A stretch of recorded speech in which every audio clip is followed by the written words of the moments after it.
c'est bien. Eh?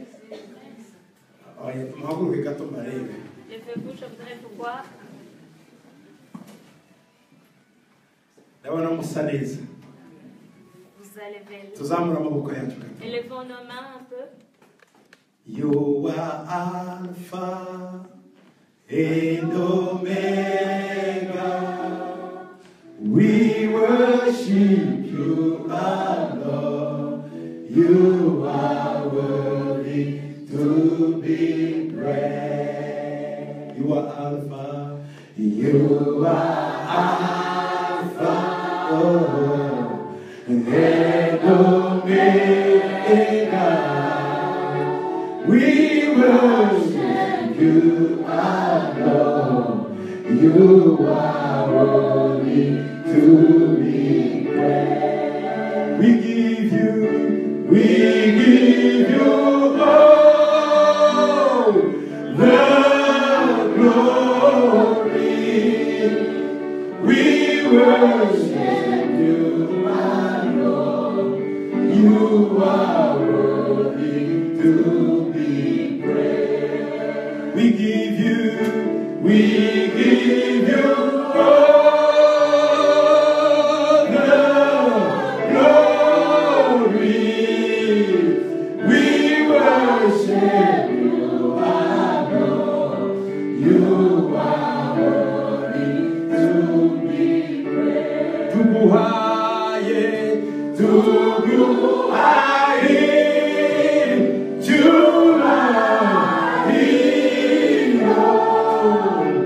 Lord. You are worthy to be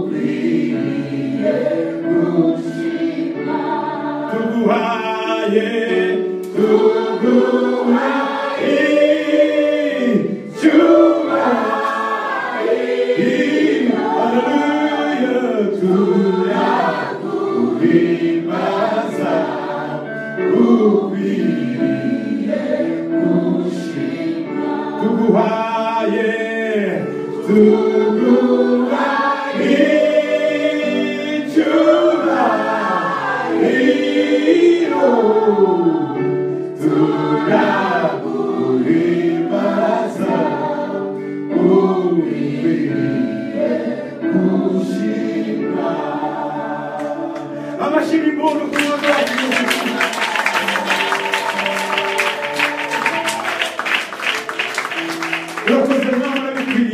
Merci Seigneur, tu es digne. Tu es digne, Seigneur, d'être glorifié. Tu es digne d'être loué.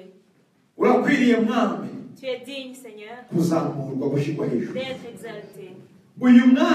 En ce moment, nous venons devant toi. Nous allons t'écouter parler. Et nous sommes prêts à suivre tes instructions. Fais-nous du bien. Dans ton nom, Jésus. Amen. Amen. Amen. Amen. Vous pouvez vous asseoir dans la gloire de Dieu. Amen. Amen. Oh, praise the Lord. Gloire à Dieu.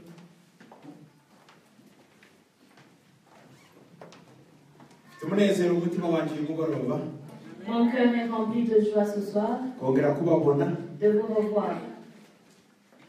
Amateraniro yacu ya mbere hamwe na bene data bazayo Niketa turi kumwe na Dieudonné hano turi kumwe n'abandi Imana ishimwe turi icyubahiro cy'igitabo. C'est notre premier culte avec ceux qui étaient dans Zainguet, nous sommes avec Dieudonné, nous sommes avec Vanessa et d'autres. Mwene data namubonye hano Dieudonné nishimye cyane ndifuza ko nzafatanya nawe mu bintu bya formation ku bijyanye inyigisho zimwe tuziga ko tuzazifatanyaho nawe kugira ngo abidufashemo kuko yize imyaka hafi 3 hariya ku bijyanye na formation biblique kugira ngo tuzamufashe muri orientation ya bimwe azadufasha mu nyigisho zimwe zo gukora. Je suis heureux d'être avec notre frère Dieudonné. Je pense que je vais travailler avec lui dans tout ce qui est formation parce qu'il a fait 3 ans d'école biblique et j'espère qu'on va travailler, on va lui montrer l'orientation, comment nous allons former les gens. twari tuvuye i Paris mu ijoro mu gicuku saa 9 z'ijoro. On est revenu de Paris en plein milieu de la nuit, à 3 heures du matin. Twagize ibihe byiza cyane. Nous avons eu de bons moments. Bene data b'i Paris baradusabye baransabye ngo nzabasuhuze cyane none mwakiri ntacyo. Recevez les salutations de vos frères de Paris qui m'ont personnellement demandé de vous saluer. Twagize ibihe byiza. Nous avons eu de bons moments. Itorero twarimo ryari ryuzuye. L'église était remplie. Kandi ni ibintu twakoze ku munota wa nyuma hafi. Alors que c'est quelque chose qui a été préparé en dernière minute. Tutateguye igihe kinini. Nous n'avions pas préparé de longue date. Turangije inyigisho. Après les enseignements, twagize umwanya wo kuganira na komite tureba gahunda z'umurimo gushiraho inzego gufashanya mu murimo. Nous avons eu le temps de parler, d'avoir une réunion avec le comité. Nous avons pu établir différents départements, différents niveaux de leadership. Ikintu twibanzeho cyane nabo ni ikintu cya formation. On s'est beaucoup attardé sur la formation. Kandi nasabye mwene data Banza warebaga gete kuturebera Zion i Paris. Et j'ai demandé à notre frère Banza, qui était le coordinateur de Zion Gate, d'être notre représentant à Paris. Kuturebera nawe kumuha inyigisho abandi hari undi nanone mu mwana wacu umukobwa wacu wiza amashuri twigishe mu Rwanda ya Prophète Esther ko bazakorana muri iyo formation kugira ngo twinjize amatora yacu yose muri formation. Nous lui avons demandé surtout de nous aider dans tout ce qui est formation ensemble avec notre fille de Kigali qui s'appelle Esther, qui a aussi suivi des études bibliques. Et elle a fait l'école des prophètes dans les formations que nous donnions au Rwanda. Nanone mwene data Banza hamwe nanjye nanone kugira ngo tubashe gukorera hamwe iyo formation kugira ngo duforme abakristo. Wasanze abakristo bacu benshi bakunda Imana ariko ntibazi iby'Imana. Esther va assister le frère Banza et moi-même à former les chrétiens, à former l'église, parce que nous avons vu que la plupart de nos chrétiens, ils aiment Dieu, ils aiment travailler pour Dieu, ils aiment faire son œuvre, mais ils n'ont pas reçu une formation adéquate. Les prédications dominicales. Normalement, la prédication est là pour nous apporter la révélation.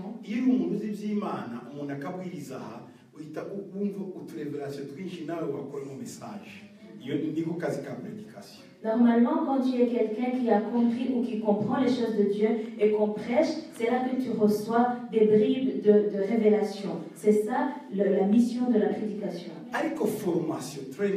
Mais la formation apporte la compréhension. La prédication apporte la révélation. La formation apporte la compréhension, understanding. Kubwiriza bizana guhishurirwa ariko kwigisha bizana kumva no gusobanukirwa. Iyo umuntu rero yigishijwe yabaye formé. Quand quelqu'un a été formé, mu Kinyarwanda babyita gutozwa, training. Iyo umuntu yatojwe. Quand on a été formé, urumva. On comprend. Uramenya. On connaît. Rero abantu bakunda Imana. Les gens donc aiment Dieu. Et parfois ils ont la révélation de Dieu. Mais ils ne comprennent pas Dieu. Ils ne comprennent pas Dieu. C'est pour ça que ce sont des chrétiens superficiels. Pourquoi ils aiment Dieu mais ils ne comprennent pas Dieu? En fait, normalement, pour aimer quelqu'un convenablement, on doit aimer ceux qu'il aime, on doit savoir ou connaître ceux qu'il aime et ceux qu'il n'aime pas. Donc, on cherche à le comprendre pour que demain ou après-demain, on ne soit pas vexé par l'amour qu'on lui porte. Alors, la prédication, tout ça va. L'enseignement que nous allons vous donner. Et donc, les enseignements et la formation que nous allons vous donner, ça va vous donner de comprendre Dieu. kumenya imana bizana iki? Comprendre Dieu, ça amène quoi? Qu'est-ce que cela occasionne? Gutinya imana. La crainte de Dieu. Iyo umuntu yamenye imana arayitinya. Quand on comprend Dieu, on le craint. Nigeze kubaza umukozi w'imana umwe muri Amerika. Un jour, on a demandé à un serviteur de Dieu aux États-Unis. Yari umukozi w'imana ukomeye. C'était un grand serviteur de Dieu.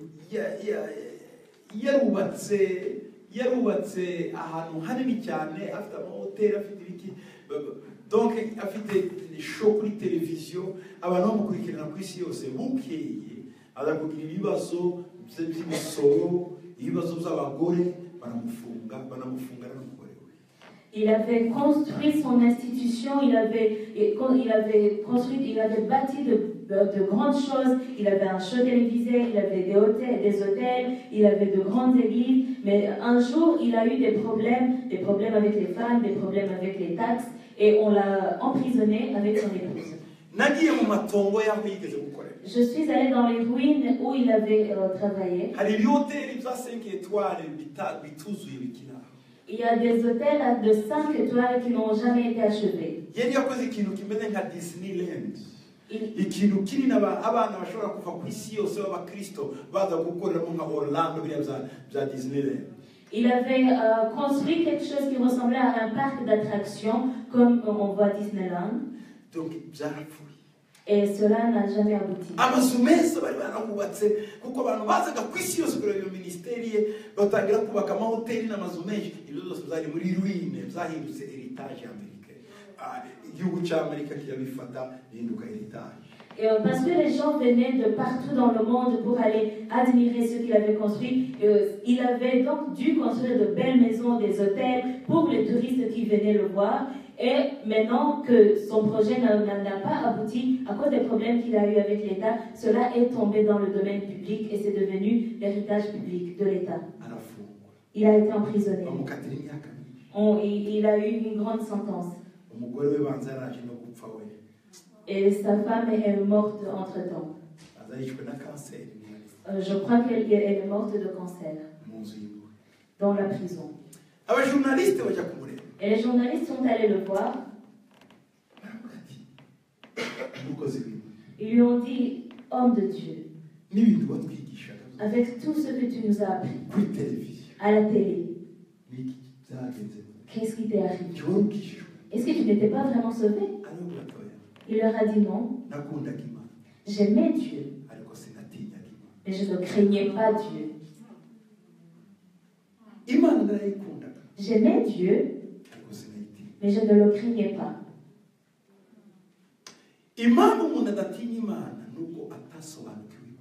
La raison pour laquelle on ne craint pas Dieu, c'est parce qu'on n'a jamais compris sa divinité. Et la formation fait que tu comprennes de plus en plus Dieu, et plus tu le connais, plus tu le crains. Quand tu crains Dieu, ça fait que tu le serves avec tremblement. Tu fais son œuvre en tremblant. Son amour fait que tu le serves. Sa crainte, et tu le crains et tu trembles.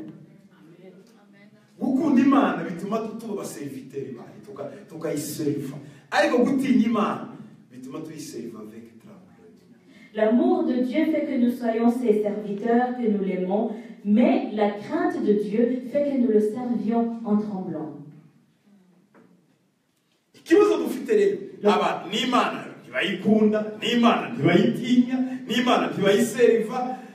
Donc il nous aussi nous tugomba guheraho muri iyi si tugenda twigisha abantu tikunda Imana, tinya Imana, korera Imana. Le problème que nous avons aujourd'hui, c'est que les gens, ils n'aiment pas Dieu, ils ne le craignent pas et ils ne le servent même pas. Et donc cette formation, cela va faire que nous disions aux gens, aime Dieu, crains Dieu et serve-le. Et cela, mes frères, c'est ce que nous allons faire dans les années qui nous restent à vivre. Amen. Amen. Amen. Amen. Amen. Amen. Amen. Amen. Il n'y a rien d'autre qui nous a amenés sur cette terre si ce n'est de servir Dieu. Tout ce que tu peux faire, même des petites choses, tu sers Dieu. Amen. Amen. Que Dieu vous bénisse. Nous allons lire dans 2 Rois, le 2e livre des Rois, chapitre 6, du verset 1er jusqu'au 6e. Bukeye abana b'abahanuzi babwira Elisa bati, dore aho tuba imbere yawe hatubera hato, noneho turakwinginze reka tujye kuri Yorodani, umuntu wese akure y'igiti twiyubakiraho kuba. Umwe muri abo aravuga ati, ndakwinginze emera kujyana n'abagaragu bawe. Aramusubiza ati, ye ndaje. Nuko barajyana, bageze kuri Yorodani batema ibiti. Umwe muri bo agitema igiti, intorezo irakuka igwa mu mazi. Arataka ati, ye mbonye ishyano databuja kuko yari intirano. Uwo muntu w'Imana amubaza ati, iguye he? Arahamwereka. Aherako atema igiti, agitera mu mazi. Intorezo irarereba. Aramubwira ati, isingire. Arambura ukuboko, arayisingira. Amen. Amen. Les fils des prophètes dirent à Élisée, voici le lieu où nous sommes assis devant toi est trop étroit pour nous. Allons jusqu'au Jourdain, nous prendrons là chacun une poutre et nous nous y ferons un lieu d'habitation. Élisée répondit, allez.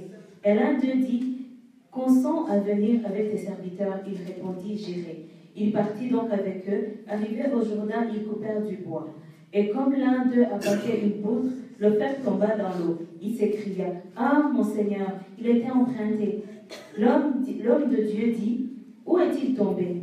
Il lui montra la place. Alors Élisée coupa un morceau de bois, le jeta à la même place et fit surnager le fer. Puis il dit, enlève-le. Et il avança la main, il le prit. Kugira ngo Israeli bashe kugendera mu ijwi ry'Imana no mu bushake bw'Imana, bari baratoje abantu bitwaga mu n'abana b'abantu.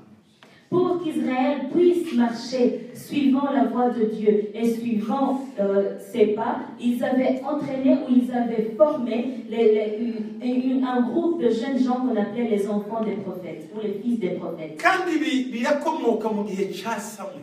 Et cela est originaire de l'époque de Samuel. Si vous vous souvenez, Samuel avait un groupe de prophètes.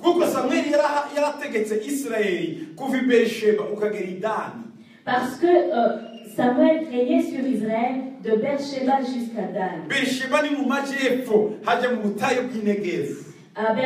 c'est dans le sud, près du désert de Negev. Dans le sud. Et Adan, c'est tout au nord, en deçà de la montagne de Hermon, juste avant la Syrie.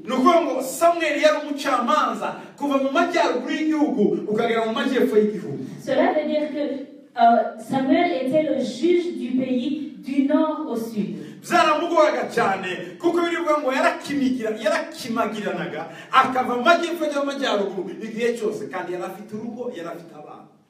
La Bible dit que ça lui était très difficile parce qu'il passait sa vie en faisant des va-et-vient entre le nord et le sud, alors qu'il avait une famille lui aussi.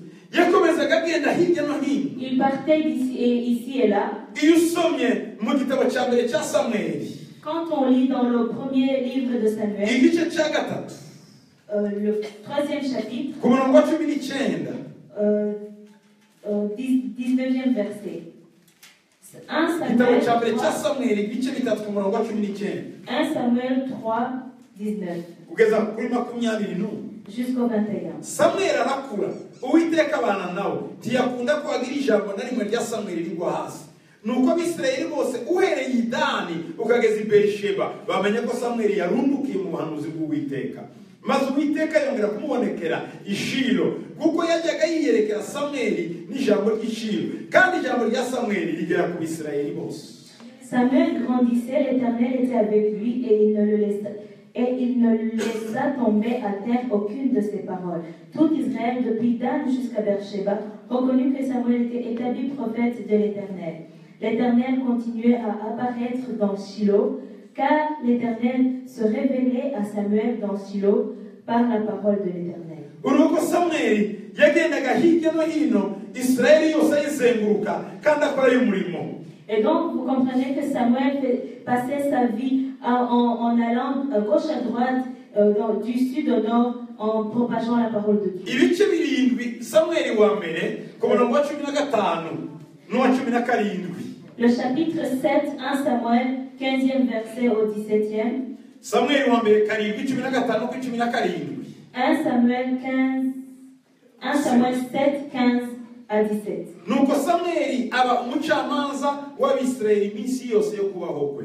Kandi uko umwaka utashye yajyaga acuragana i Beteli n'i Gilugali n'i Misipa, acira Abisirayeli imanza muri iyo myanya yose. Akajya asubira we i Rama, kuko ari urugo rwe rwari ruri, agacira Abisirayeli imanza, yubaka igicaniro cy'Uwiteka. Samuel fut juge en Israël pendant toute sa vie. Il allait chaque année faire le tour de Bethel, de Gilgal et de Mitzpah, et il jugeait Israël dans tous ces lieux. Puis il revenait à Rama, où était sa maison. Et là, il jugeait Israël et il bâtit un autel à l'Éternel. Je voudrais que vous compreniez cette parole. Samuel fut juge et prophète dans tout Israël. yahoraga azenguruka igihugu cyose ngw'Ibeteli, iGilugali, iMisipa. Chaque année, il faisait le tour de l'Israël. Il faisait le tour à Bethel, à Gilgal, à Mitzpah. Il allait dans les enfants d'Israël pour les juger. Il allait résoudre des conflits. Ceux qui avaient des problèmes de vivre ensemble, il les résoudait. Les familles qui étaient en conflit, il les conciliait. Celui qui avait pris injustement la vache ou le champ de quelqu'un, il devait rendre cela. Umugabo akabwira umugore cyangwa umugore akabwira umugabo we ko bagomba gushaka Samuel kugira ngo bacire imanza. Uko niko yagendaga yunga amazu yawe, yunga ubuzima bwawe. Il jugeait même ou il réconciliait les conflits familiaux. Ariko nanone amaherezo agasubira iwe i Rama kuko yari afite umugore n'abana. Mais fin de fin, il devait rentrer à Rama parce que c'est là où se trouvait sa maison, sa femme et ses enfants. Il faisait le tour d'Israël. C'était un grand travail. La Bible nous a parlé de 3 endroits, à Bethel, à Gilgal et à Mitzpah. Nous sommes ensemble. Quand Samuel travaillait, il voudrait faire connaître l'Éternel dans tout Israël. Souvenez-vous, à Bethel, à Gilgal et à Mitzpah. Et il retournait à Rama. Et d'ailleurs, Dieu s'est révélé à lui quand il était à Shilo. Ce sont les endroits dans lesquels il avait des autels. Et souvenez-vous que dans le temps de Samuel, le temple de Jérusalem n'était pas encore bâti. Parce qu'il a été établi par Salomon quand David était mort. Samuel yabaye umucamanza yibika Sawuli kuba umwami. Sawuli agira imyaka 40 ari umwami. Dawudi araza nawe agira indi myaka 40 ari umwami. Mbere gato yuko Dawudi yongera kwemerwa n'Abisirayeli ko ari umwami wa bose, Samuel yaramaze gupfa. Vous savez que Samuel a établi Saül comme roi. Il a régné pendant 40 ans. Après Saül, est venu David, qui a aussi régné pendant 40 ans. Et un peu avant que David soit accepté comme roi, Samuel était déjà mort.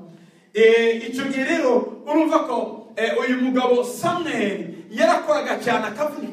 vous comprenez que cet homme, Samuel, avait une grande tâche. Kandi yari afite icyo nakwita ngo ni ibyicaro by'ubuhanuzi, aho yateguriraga abagabo n'abagore abigisha kuba abahanuzi kugira ngo babwirize Israel, bayigishe kumenya Imana no gutinya Imana.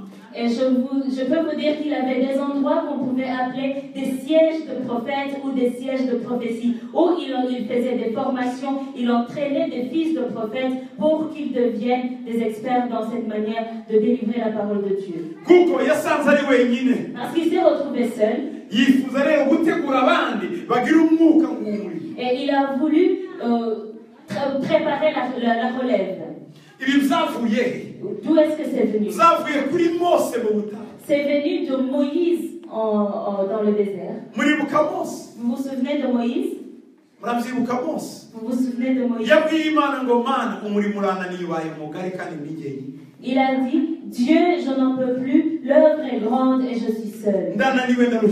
Je suis fatigué. Je voudrais que tu m'aides pour que j'ai de l'aide dans cette œuvre. Ce n'était pas facile. Et Dieu lui a dit,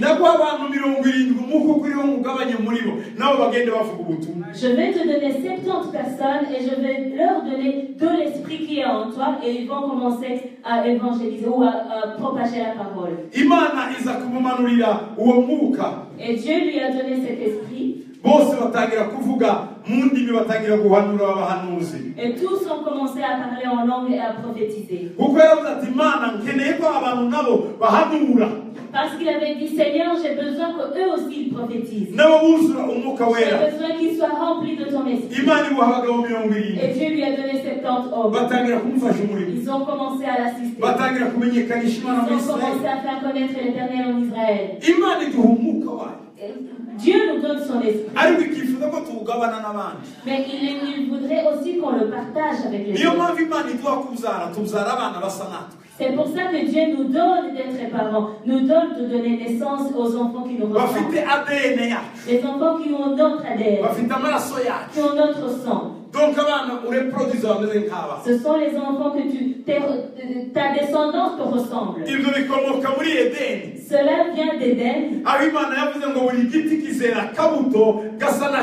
Là où Dieu a dit que chaque arbre produira son propre fruit. Amen. Le fruit qui lui ressemble. L'avocatier ne peut pas produire des oranges. Le haricot ne peut pas produire du maïs. Le maïs produit le maïs et le sorgho produit le sorgho. Nos enfants doivent nous ressembler. Ton enfant a ton sang. Ton enfant a ton ADN. Dans la chair, ça devrait aussi être comme ça spirituellement. Plus je passe du temps avec vous, plus vous me ressemblez. Plus tu passes du temps avec Dieu, plus tu ressembles à Dieu. Quand, après beaucoup d'années de mariage, l'homme et la femme se ressemblent. Ils pensent de la même façon, ils parlent de la même façon.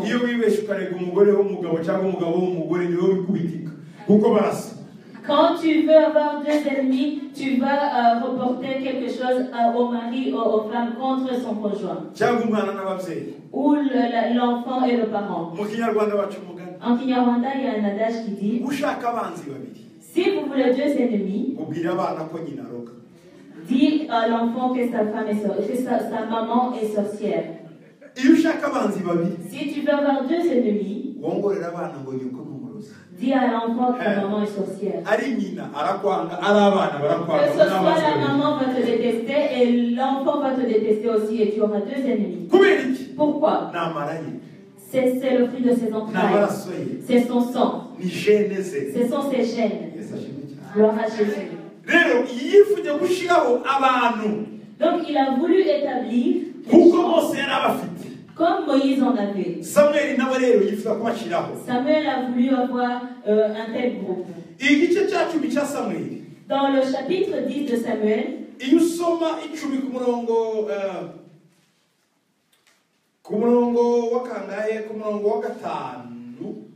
quand vous lisez 1 Samuel 10, verset 5,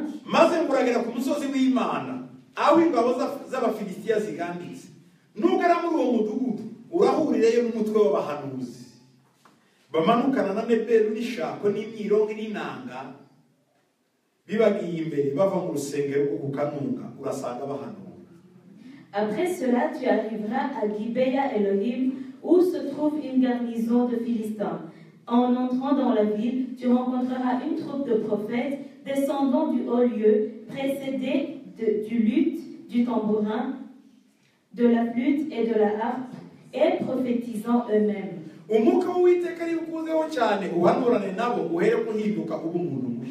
L'Esprit de l'Éternel te saisira, tu prophétiseras avec eux et tu seras changé en un autre homme. En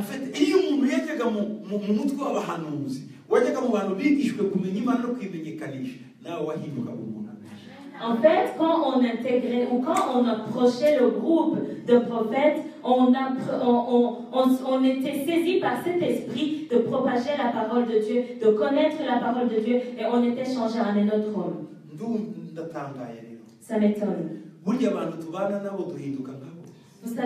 Donc, on est comme les gens avec qui on vit. Les gens qu'on fréquente. On finit par leur ressembler. Si cela est ainsi, il y a de mauvaises personnes qui nous ont contaminés. Si c'est cela, il y a de bonnes personnes qui nous ont changés. Nous devons changer notre compagnie. Dieu est en train de préparer une compagnie de prophètes. Dieu veut faire de cette église une église de prophètes. Pour que toute personne qui vous approchera, toute personne qui viendra dans cette église devienne une nouvelle personne. Alléluia! Alléluia! Alléluia! Alléluia! Alléluia! Alléluia! Hey! Saül, quand tu intégreras ce groupe, tu seras un nouvel homme. Ma question est qui tu fréquentes en ce moment? Avec qui tu travailles? Qui est ton ami en ce moment? Quel est ton compagnon? Avec qui tu traînes?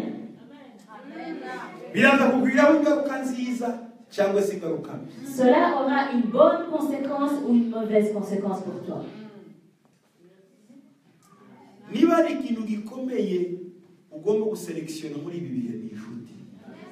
y a une chose importante sur laquelle tu dois passer ton temps, c'est la sélection de tes amis.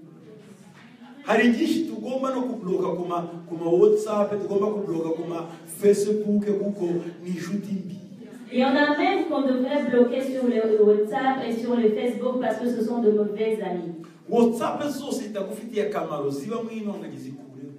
Tous les WhatsApp qui ne te sont pas utiles, des WhatsApp de querelle, enlève-le. Amen. Amen.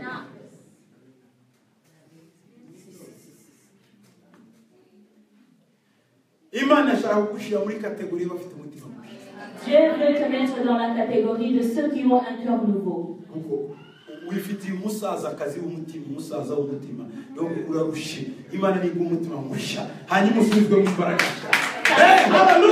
Parce que tu as un vieux cœur qui est épuisé et Dieu veut te donner un nouveau cœur.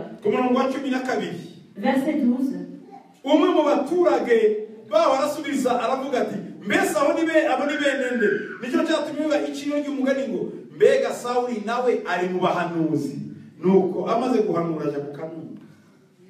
Quelqu'un de Gibea répondit, et qui est leur père? De là le proverbe, seul est-il aussi parmi les prophètes? Lorsqu'il eut fini de prophétiser, il se rendit au haut lieu. Vous vous souvenez que quand Samuel était parti, les fils de prophètes sont restés. On n'a plus entendu parler d'eux.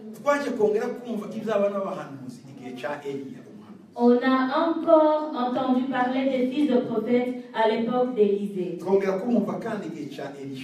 À l'époque d'Élie et d'Élisée. En ce moment-là. Dans le deuxième livre des rois.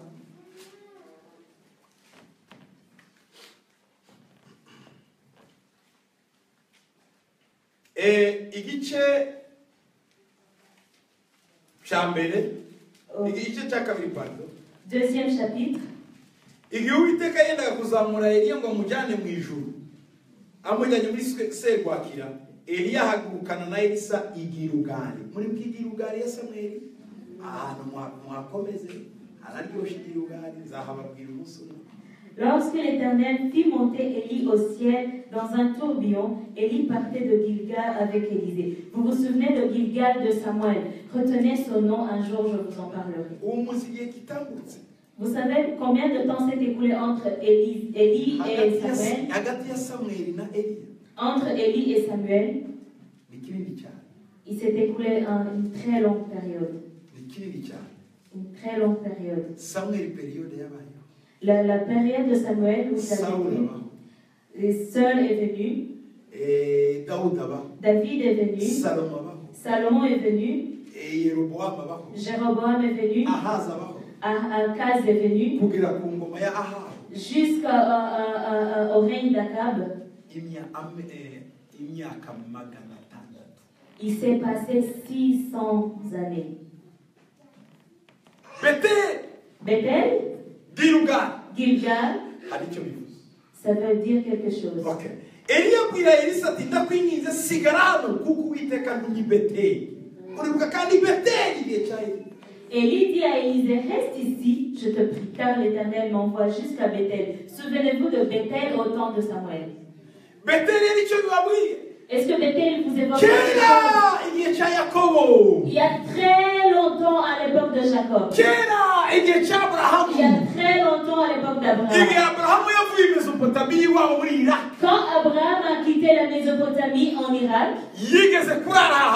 un jour il a dormi dans cet endroit. Il y a très longtemps on appelait ça Luz. Et Abraham a construit un hôtel. Et un jour il a eu Isaac.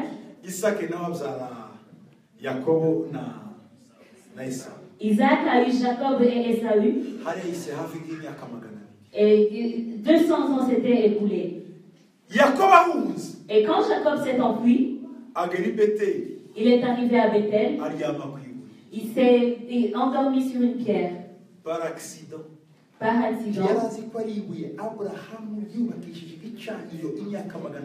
Il ne savait pas que c'était une pierre qui faisait partie de l'autel d'Abraham 200 ans plus tôt. Quand il a mis sa tête sur cette pierre, le ciel s'est ouvert. L'autel de Dieu.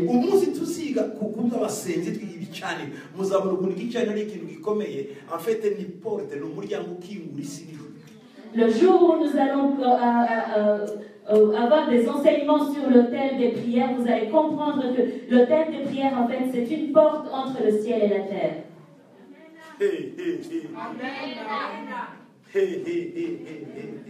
Nubwo Abrahamu yari yarashaje yaribagiwe ariko hamwe yasenge hari yakishemine hakiri inzira ihuza isi n'ijuru. Même si Abraham était vieux et que on l'avait oublié, il y avait toujours la cheminée, il y avait toujours cette colonne qui amenait du ciel à la terre. Vous voyez la maison où nous nous trouvons aujourd'hui. Nous avons déjà tracé une fenêtre qui relie le ciel et la terre.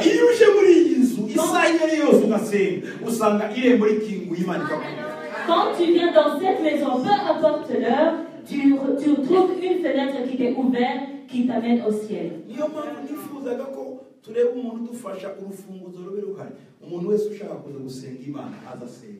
C'est pour ça que je voudrais qu'il y ait quelqu'un qui ait la clé en permanence et qui soit assez prêt pour que quiconque voudrait venir prier, n'importe quelle heure, puisse entrer. Parce que vous allez avoir des solutions, des situations qui vous étaient impossibles.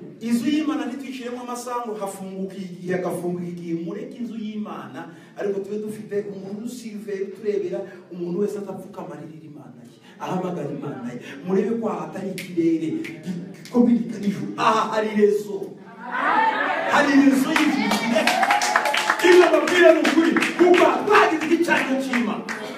Je voudrais qu'on n'établisse pas des restrictions sur l'ouverture ou la fermeture de l'église. Oui, c'est la maison de Dieu, mais je voudrais que quiconque voudrait entrer, peu importe l'heure ou le jour, vienne et puisse pleurer devant Dieu, parce que nous avons établi un hôtel de Dieu ici.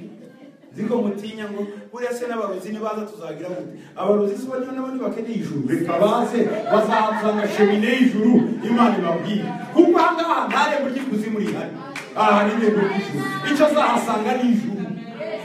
Je sais que vous avez peur que vous yo mpamvu Siyoni gatenga ndayifunguye amasaha 28 ukeneye kuza wese muri Zayoni dufite igicaniro cy'amasaha 20 arinjira agasenga donc nuko tubayeho duhumeka na prière. Je sais que vous avez peur, vous vous dites, mais et si les sorciers viennent ici ou les autres personnes malfaisantes? Il n'y a pas de problème, ils ont aussi besoin de Dieu. Qu'ils viennent, de toute façon ici il n'y a pas de porte d'enfer, il y a la porte qui amène au ciel. C'est pour ça qu'à Gatenga, l'église est ouverte 24 heures sur 24 heures. Toute personne qui veut vient et prie. Je sais que vous avez peur des charges, électricité, gaz et tout ça. Jésus va payer. Si Jésus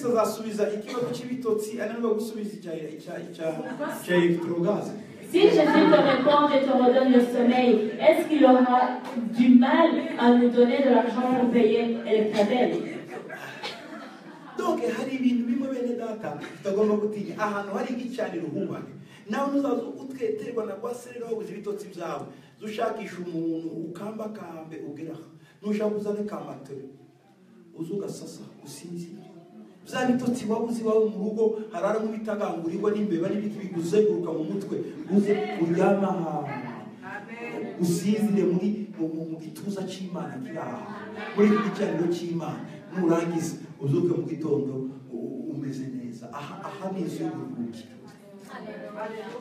Ceci est une maison de repos. Si tu n'arrives pas à dormir à cause des problèmes que tu as, si tu n'arrives pas à dormir à cause des grelots qui font du bruit dans ta tête, amène même ton petit matelas, viens et repose-toi ici et tu verras, le matin tu seras apaisé.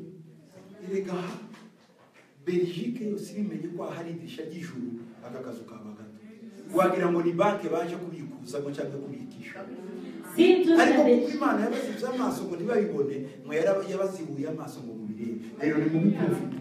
si toute la Belgique savait qu'ici il y avait une fenêtre qui mène à Dieu, cette maison serait remplie et on se croirait à la banque que les gens entrent et sortent pour prendre quelque chose de l'argent ou quoi que ce soit.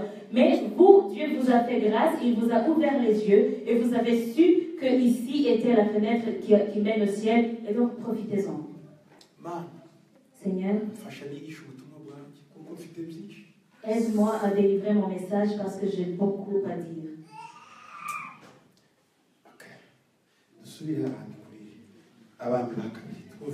Ok, on retourne dans le second livre des rois. Oui. Chapitre 2. On est au verset 3.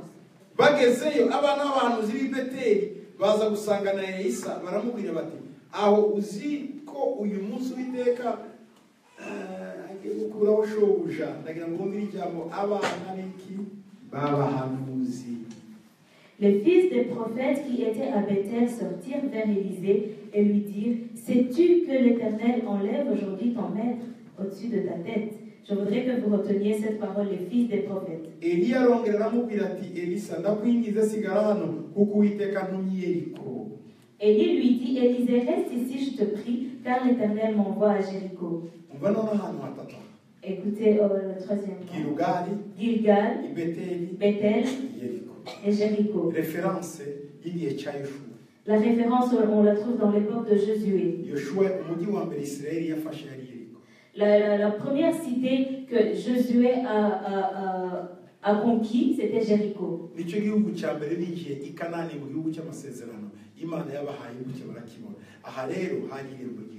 C'était la première cité. Quand Dieu leur a donné le pays de Canaan, quand ils sont entrés, c'est cette cité qu'ils ont capturée la première fois, parce qu'il y avait la porte des cieux. La deuxième cité était Gilgal.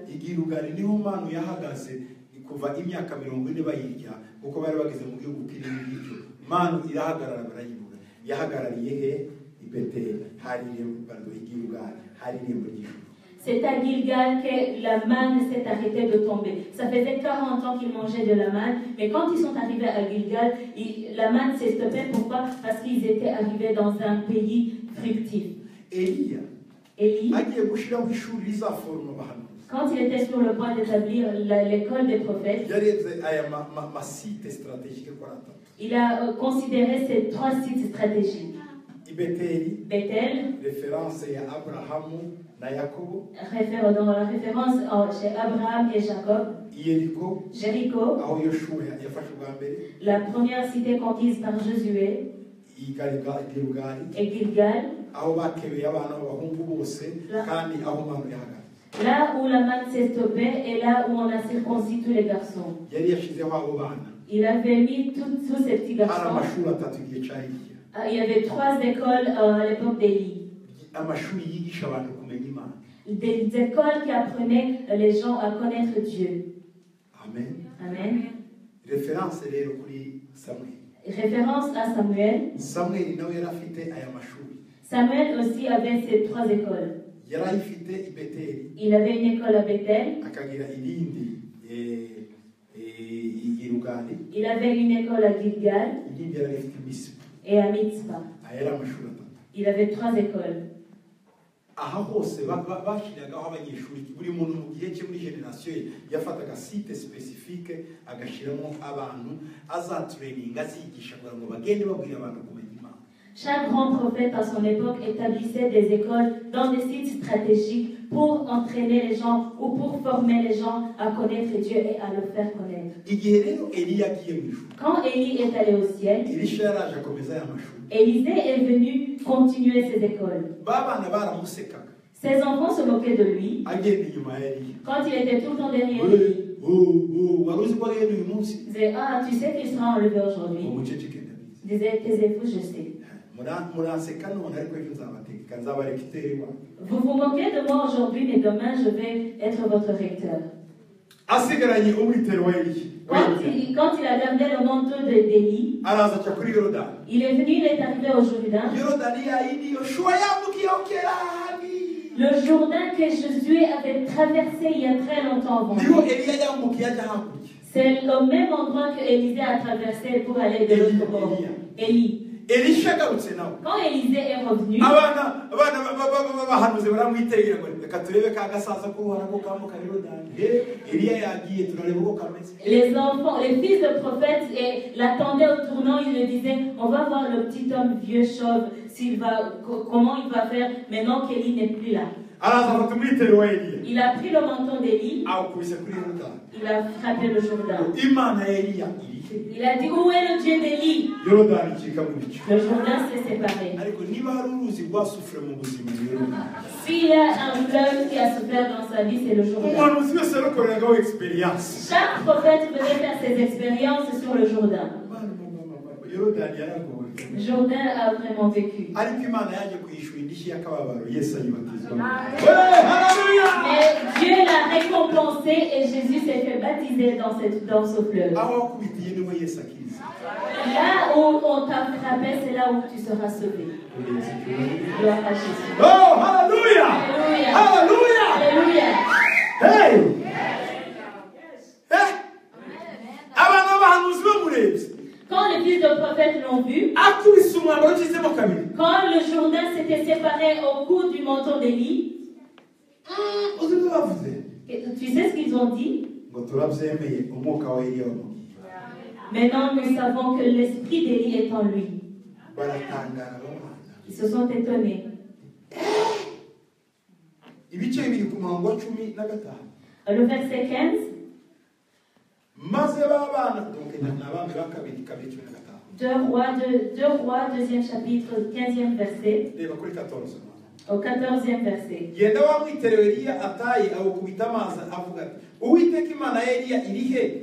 Amaze gukubita amazi yigabanyamo kabiri, amwe ajya ukwayo andi ajya ukwayo. Elisa ahera kwarambuka. Maze babana b'abahanuzi b'i Yeriko bari bamwitegeye kugira ngo bamuseke.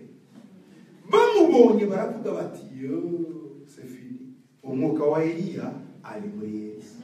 Nuko baza kumusanganira bamugezeho bamwikubita imbere. Abamusekaga baravuga ngo turakuyobotse uyu munsi utubere professeur. Il prit le manteau d'Élie qu'il avait laissé tomber et il en frappa les os et dit, où est l'Éternel, le Dieu d'Élie? Lui aussi, il frappa, les os se partagèrent, ça et là, et Élisée passa. Les fils des prophètes qui étaient à Jéricho vis-à-vis, l'ayant vu dire, l'esprit d'Élie repose sur Élisée. Et ils allèrent à sa rencontre et se prosternèrent contre terre devant lui. Ceux qui l'avaient méprisé se sont prosternés devant lui. Les enfants de Jéricho se sont prosternés. Qu'est-ce qui s'en est passé pour les enfants de Bethel?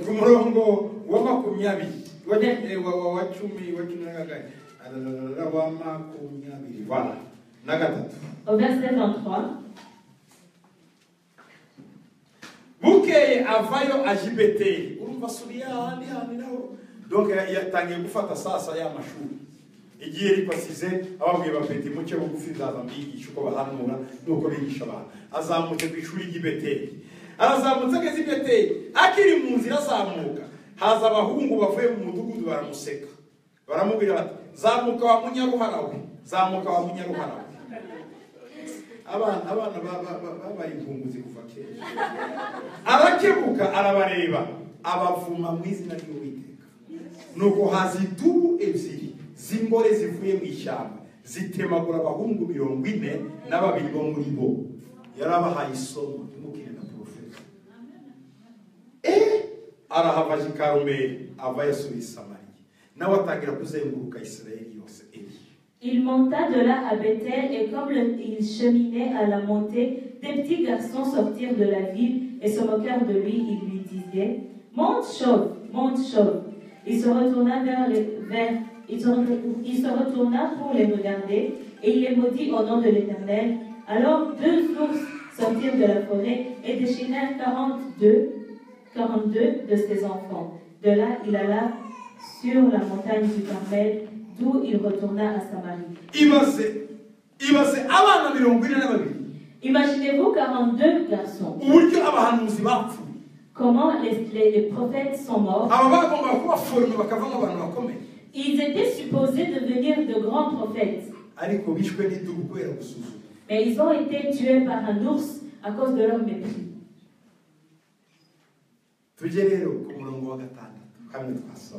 Allons au verset 6, là où on a lu.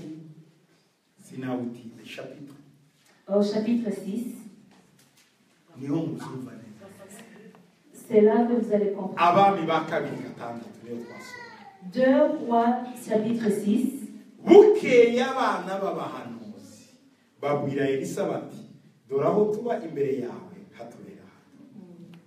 Les fils des prophètes dirent à Élisée, voici le lieu où nous sommes assis devant toi est trop étroit pour nous. Je ne sais pas si vous avez compris. Prenons cette généalogie. Si je pouvais avoir un tableau noir ici. Ici, j'ai Abraham.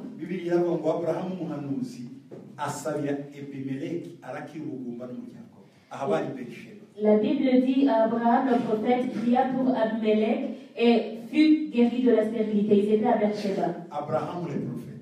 Abraham le prophète. Isaac. Jacob. Jacob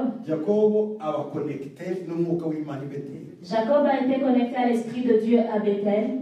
Ils sont montés. Dans les fils de Jacob, il y a Judas. Judas fut roi, rempli de la prophétie de Dieu. Judas, avec ses frères, est né la tribu de Lévi. Et après Moïse. L'esprit qui était dans leur ancêtre Abraham est descendu jusqu'à Moïse. Dans Deutéronome 18. Moïse a dit, Dieu vous donnera un autre prophète qui est comme moi. De Moïse, Moïse a commencé à diriger les enfants d'Israël.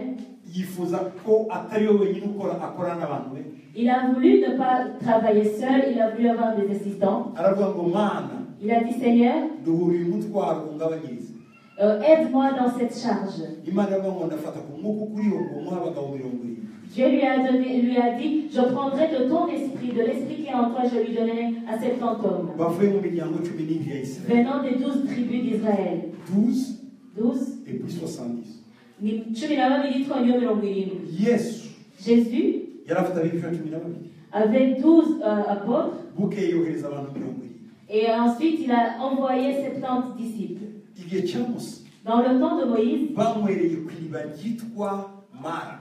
ils ont bu à la source qui s'appelait Mara. Mara Mara yari amazi abishye. était une eau amère. Bashyizemo igiti Et quand ils ont mis un morceau de bois, y'amazi araryoha. l'eau n'était plus amère. Miliyoni eshatu yari ishonje 3 millions de personnes étaient assoiffées et étaient affamées. baza kunywa y'amazi. Ils sont venus boire cette eau. wibaze byafashe igihe kingana Mais demande-toi combien de temps ça a pris pour que 3 millions de personnes boivent. bagize mu butayu Quand ils sont arrivés au iminsi désert, itatu n'amazi 3 jours sans eau dans le désert, hari desordre nyinshi Il y avait- abanyembaraga nibo banywa. il y avait un grand désordre, il n'y avait que les plus forts qui pouvaient accéder à l'eau. bukeye Un jour, bibiri iravuga ngo bava imara bajya elimu la Bible dit ils ont quitté Mara pour aller à Élim. ngo bahasanga amasoko 12 Et ils y ont trouvé 12 sources d'eau ngo n'ibiti by'imikindo 70 et 70 plumiers, 12 palmiers. sources et 70 palmiers 70 palmiers uratumva neza 12 disciples et 70 envoyés. Yesu yohereje abantu 70 muri Luka igice cya 10. Dans Luc chapitre 10, Jésus a aussi envoyé 70 disciples. bageze imbere gato Quand ils sont arrivés devant, Imana ibwira Musa Dieu a dit à Moïse, uyoboye abana b'Isirayeli imiryango 12. tu diriges les enfants d'Israël qui sont regroupés dans 12 tribus. yari afite aba 12 chefs Il avait 12 chefs, ariko ntibabashije kumufasha. mais qui n'en ont pas vraiment assisté. Yego baragerageje Oui, ils ont essayé, ariko umurimo wari mwinshi. mais la tâche était grande. Imana amwe ngo ndafata ku mwuka ukuriho Dieu lui a dit, je vais prendre de l'esprit qui est en toi ngo muhe abagabo 70 et je le donnerai à 70 hommes. 12 chefs de famille 12 chefs de famille, 70 buzuye umwuka wari mwinshi. abakuru b'imiryango 12 n'abagabo 70 buzuye umwuka igihe w'Imana. cyose Imana ifata umwuka yadushizeho ADN yadushizeho ikawushyira ku bantu bemera gukora ibyo tubasabye, bemera gukora visiyo y'Imana akaba ariyo dukorana nabo. Ntibashobora kwakira undi mwuka utatuvuyeho cyangwa utavuye ku babyeyi. À chaque fois, Dieu prend de l'esprit qui est en nous et le met dans les gens qui ont la volonté de travailler avec nous, qui ont la volonté de suivre la vision que Dieu nous a donnée. Il leur donne de notre ADN. Ils ne peuvent pas recevoir un esprit différent de celui de leurs parents ou de leurs dirigeants. Romains 1:11. Dans Mubaroma rimwe cumi na rimwe, Bibiliya iravuga la Bible dit, ngo narabakumbuye cyane vous m'avez tellement manqué ngo ndifuza kubasura et je souhaiterais vous visiter ngo kugira ngo mbahe impano zindi pour que je vous donne des dons qui sont en moi, kugira ngo mbakominike ibyo nahawe. pour que je vous communique ce qui m'a été donné. haba communication impartation. Il y a eu la communication. Donc ibyo Imana yaduhaye tukabishyira mu bantu. Ce que Dieu nous a donné, on les met dans les gens. Itorero ry'i Roma L'église de Rome, Paul yifuje kuyijyamo kugira ngo abakominike impano zimurimo. Paul a souhaité la rendre visite pour leur communiquer ce qui était en lui, les dons qui étaient en lui, kugira ngo base nawe. pour qu'ils le ressemblent. mu Baefeso 5:1 Dans Éphésiens 5:1, ngo munyigireho kuko nanjye nigiye ku Mana. apprenez de moi, soyez mes imitateurs comme je suis l'imitateur de Dieu. yarabwiye abakorinto Il a dit aux ngo Corinthiens, mugere ikirenge mu cyanjye kuko nanjye nakigeze mu cya Kristo. marchez dans mes pas comme j'ai marché dans les pas du Christ. rero iyo umuntu arimo atoza abantu yifuza ko bagira viziyo Imana yamuhaye kandi bagendera mu mwuka Imana yamushizeho. Et donc, quand Dieu est en train de former les gens, il veut que ces gens suivent la vision qu'il a n'ibyo Imana yamuhaye. et ce que Dieu lui a donné. Haleluya. Alléluia. rero abantu kugira ngo bamenye Imana Donc, pour que les gens connaissent Dieu, bagomba kwigishwa, ils doivent être bagomba formés. kuba abahanuzi, Ils doivent devenir des prophètes. hagomba kuba amashuri. Il doit y avoir des écoles. ubu Maintenant, tugiye gushishura Nous allons fonder une école ici. irindi rizaba i Paris, L'autre sera à Paris. irindi rizaba Copenhague, L'autre sera à Copenhague. irindi rizaba London. L'autre sera à Londres. Ayo ni amashuri. Ce sont des Rimwe écoles. tuzarishira i Roma. On aura une école à Rome. Abantu bazaba bafite ADN y'Imana, iyo Imana yaduhaye kuko natwe twayihawe n'Imana. Pour que les gens aient l'ADN de Dieu, l'ADN que Dieu nous a donné. Yesu ashimwe cyane. Gloire à Jésus. Abana b'abahanuzi Donc le fils des prophètes bicaranaga na Eliya s'asseyait avec Élisée kugira ngo ibyo afite abibane. pour qu'il leur donne ce qu'il avait en lui. Uko yabashe gukora nabo babikora. Qu'il puisse faire ce qu'il avait pu faire. Kuko Elisha yabanye na Eliya. Parce qu'Élisée a vécu avec Élie Nawe abasha gukora nk'ibyo Eliya yakoze. et il a pu faire ce qu'Élie avait fait. Eliya yaciye mu Yorodani nawe yica. Élie a séparé le Jourdain et Élisée l'a fait. Eliya yasuye umuntu nawe arabasura. Élie a ressuscité quelqu'un et Élisée a fait autant. Eliya yakoze ibitangaza z'amafu ni inzara irashira, pardon, umupfakazi ararya kugeza igihe inzara ishiri. N'undi nawe yakoze ibitangaza by'ibiryo abantu barya barahaha. Élie a fait le miracle où la veuve était sur le point de mourir de faim, lui a donné de la farine et de l'huile, et la veuve a mangé jusqu'à ce que la famine se termine. Et Élisée aussi a fait des miracles de nourriture, il a nourri des multitudes. Eliya yakoze ibitangaza birindwi, Elisha yakoze ibitangaza 12. Élie a fait 7 miracles et Élisée a fait 14 miracles. Ivyanditswe Dans ce qui avait été écrit. bivuga ko yahawe inshuro ebyiri. Ce qui veut dire qu'il a reçu une double portion. Icyiza cy'umudisiple arusha maître. Ce qui est bien chez les disciples, c'est qu'ils dépassent le maître. Yesu yaravuze ngo muzakora ibyo ntakora. Jésus a dit, vous accomplirez ce que je n'ai pas accompli. Muzakora n'ibirenze ibyo ntakora. Vous allez faire au-delà de ce que j'ai fait. Icyiza cy'umwana mwiza akora ibyo satabashe gukora. Ce qui est bien dans un bon enfant, il accomplit ce que son père n'a pas pu accomplir. Kubera iki? Pourquoi? Igihe cyose waba imigabane ibiri. Parce qu'à chaque fois, tu reçois une double portion. Ukivuka Imana yaguhaye iwawe, umaze gukura Imana iguhaye n'uwashoboja cyangwa se wasoma umwuka w'uba ufite ibiri. Quand tu es né, Dieu te donne ta portion, mais quand tu grandis, il te donne une deuxième portion venant de ton Père spirituel. Hallelujah. Alléluia. Rero abana b'abahanuzi bari kumwe nawe. Donc le fils de prophète était avec lui. Uzi ikintu bamubwiye cya mbere? Vous savez ce qu'ils lui ont dit en premier? Ngo dore aho turi hatubanye hano. Voici là où nous sommes, l'endroit est trop étroit pour nous. Ijambo nabasigiye ku cyumweru. La parole que je vous ai donnée dimanche, Twaguke. élargissons. Twaguke. Élargissons. Niryo rikirimo rinzenguruka mu. C'est cette parole qui tourne encore dans ma tête. Niryo rikirimo rinjye. C'est cette parole qui me vient. Naje kubabwira i Buruseli. Je suis venu vous dire à Muri Bruxelles, abakristo mwe. vous les chrétiens, Mwaguke. soyez au large. Muve mu tuntu tw'udupeti. Quittez les bassesses. Muve mu tuntu duto. Quittez les petites choses. Mujye mu bintu binini. Ayez dans les grands. Zion Temple Bruxelles. Zion Temple Va Bruxelles, mu bintu bito. quitte les petites choses. Jya mu bintu binini. Va dans les grandes Va mu choses. tuzozi duto. Quitte les petits rêves. Jya mu nzozi. Va dans les grands Va mu rêves. tuyere kuturevelation duto. Quitte les petites visions et les Jya petites mu yere révélations. famille. Va dans les grandes révélations. Va mu kubako gatoya ujye mu nyubako. Quitte le petit bâtiment et va dans un grand bâtiment. Ariko byose bisaba iki? Mais tout cela, qu'est-ce que ça demande? Kugira amaso areba. Avoir les yeux ouverts. Dore Voici, aho turi hano. là où nous sommes, l'endroit étroit. Imana ifungura amaso yawe. Que Dieu t'ouvre les yeux Wirebe ubwawe. pour que tu te regardes Ako toi-même. kazi urimo ntikagukwiye. Cette petite maison dans laquelle tu es ne te mérite pas. Cette petite voiture ne te mérite pas. No. Izo nshuti ugendana ntizigukwiye. Ces amis-là ne te méritent pas. Jamais. Non. Wowe ko Imana ikuzi. Toi, tel que Dieu te connaît, Aguka. élargis. Aguka. Sois au large. Aguka. Sois au large. Aguka. Et donc, Reba kure. vois loin.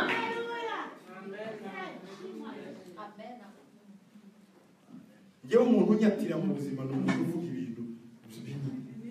Moi, les personnes qui m'attirent sont des personnes qui voient tout en grand. Iyo uvugana n'umuntu wumva ari utuntu tw'udupesimisme duto, okay, numva ari uwo gufashwa. Ariko iyo uganira n'umuntu wumva afite vision, numva ari uwo kwisumba. Quand je parle avec quelqu'un et que je sens qu'il est pessimiste, qu'il voit tout en petit, en minuscule, bon, je ne l'abandonne pas, je sens que c'est quelqu'un qui a besoin de soutien. Mais quand je parle avec quelqu'un qui a une grande vision, j'ai l'envie de m'associer avec cette personne. Nawe, Toi aussi, tuziassocie n'umu négativiste. Turapfuye birananiranye bigenze nabi uzatahura irota kandi inzozi zawe izari zikwiriye no kurota ibyo. Ne t'associe jamais avec quelqu'un qui voit tout en négatif, quelqu'un qui voit du drame partout. Oh, nous allons mourir, plus rien ne va. Non, parce que si tu dors, tu vas dormir et tu vas rêver de ça. Et tes rêves ne devraient pas avoir de telles situations. Élargis-toi. Aguka. Amaso yawe nafunguke uvuge nk'abana b'abahanuzi wahaturira. Que tes yeux soient ouverts et que tu parles comme ces fils de prophètes et que tu dises cet endroit est trop et trop. Je voudrais que tes yeux s'ouvrent et que tu vois ce building nous appartenir en entier.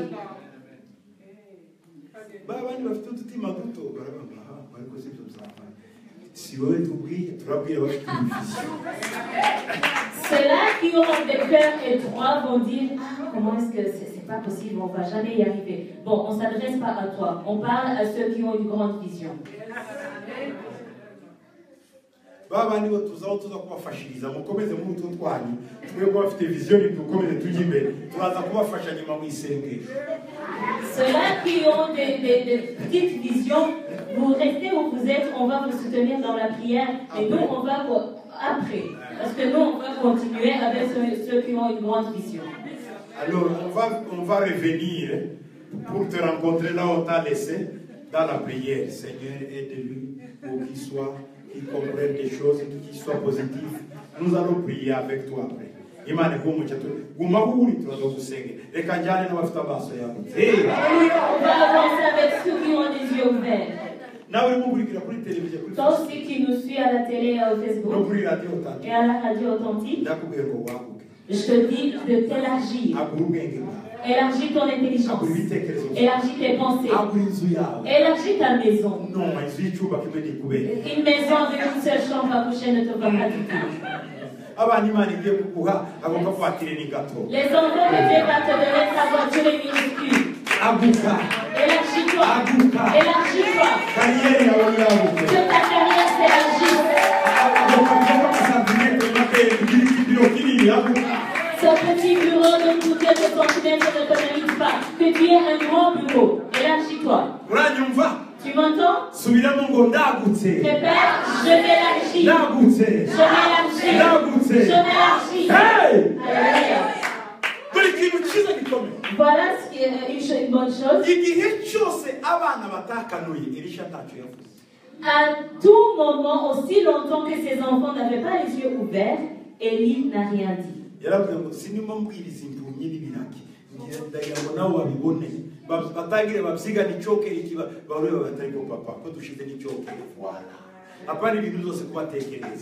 a dit, je ne veux pas prêcher aux sourds et aux aveugles. Je voudrais qu'ils ouvrent les yeux, qu'ils voient ça, qu'ils aient des manches et qu'ils me demandent comment faire. Voici le lieu où nous sommes assis devant toi est trop étroit pour nous. En d'autres termes, nous avons reconnu le problème. Mais un bon problème. Vous savez quel bon problème? C'est parce que l'école accueillait de nouveaux étudiants dans l'école de prophétie. Il y avait d'autres gens qui venaient par ici, par là. Ceux qui avaient commencé avec Élisée se sont vus et ont vu le nombre agrandir.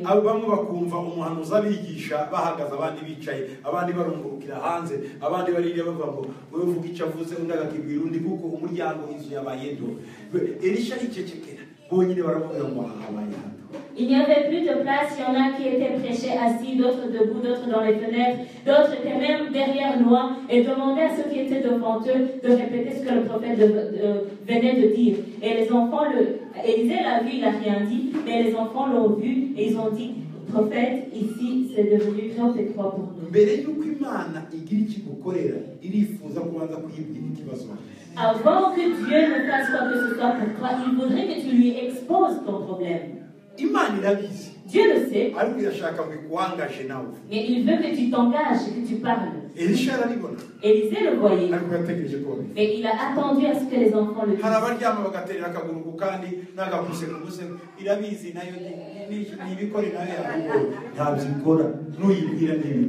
Il y en a qui se couchent sur leur laurier, qui croisent les bras et disent Dieu il le sait, il va le faire. Oui, il le sait, mais si tu ne le dis pas, il ne va rien faire. C'est comme ça. À Philippi, faites connaître vos requêtes, supplications devant le Seigneur. Ce n'est pas parce qu'il ignore nos requêtes, c'est parce qu'il voudrait que tu le dises toi-même. Dieu est un enseignant. Il pose des questions tout en connaissant les réponses. Alléluia. Amen. Alléluia. Amen. Oh! Verset 2.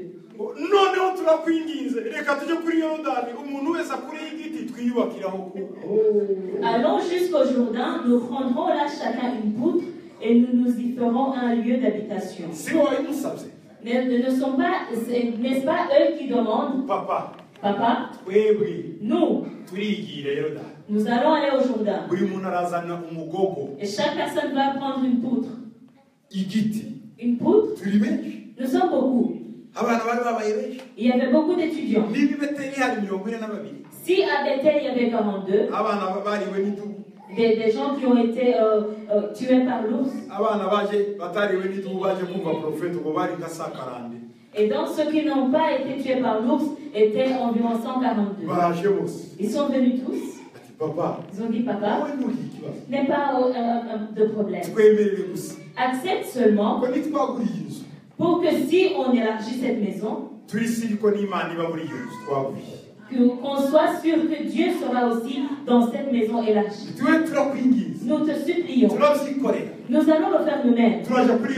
Nous allons aller au Jourdain. Et chaque personne prendra une poutre. Il répondit, allez. Allez.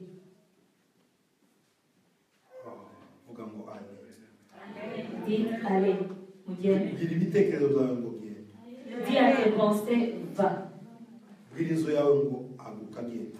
Dis à ta maison, va, élargis-toi. Dis à ton travail, élargis-toi. Dis à ton mari, à ta femme, élargis-toi.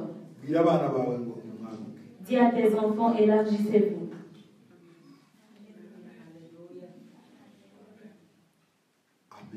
Amen. Amen. Après qu'il ait accordé la permission, ils ont pris des haches. Ils sont allés emprunter des haches. Il y en a qui en avaient, il y en a qui n'en avaient pas qui ont dû emprunter. Souvenez-vous qu'en ce moment-là, à l'époque d'Élysée, c'était à l'époque du fer. C'était l'époque du fer. Les gens savaient comment transformer des pierres en fer.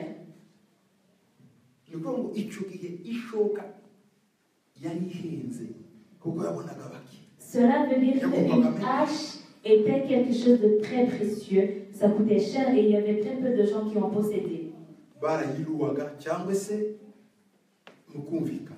Ils louaient ou ils empruntaient.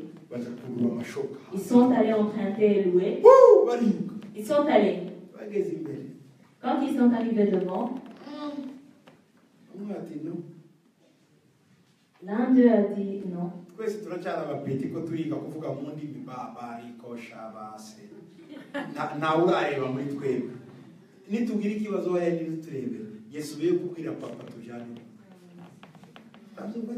L'un d'eux a dit, nous sommes tous encore des petits, nous sommes à peine en train d'apprendre à parler en langue. Si nous arrivons au Jourdain, que nous avons un problème, qui va nous aider? Moi, je vais demander à notre Père de nous accompagner. Au verset 3.